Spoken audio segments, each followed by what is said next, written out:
part 3 na tayo sa ating flexing guys ng bougainvillea. Pero ma-amaze ako guys. This kind of bougainvillea guys. First time ko nakakita ng ganito. I guess imported din ito. Kasi super nice. Oh, look. Ang variegation pa lang sa dahon nakakabighani na. Ayan. Ang gandara guys.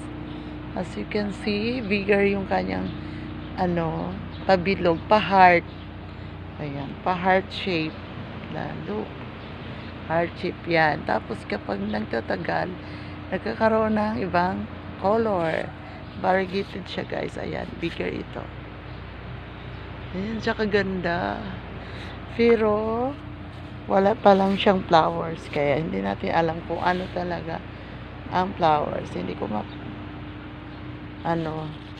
pero so nice.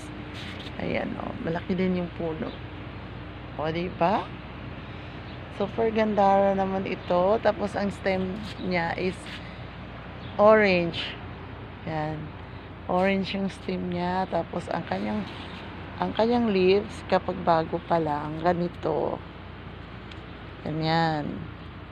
Pero kapag tumagal na, minsan nawawala yung variegation. Pero kapag meron na talaga yata, as in, same lang. Ayan, medyo matured na yung mga dahon.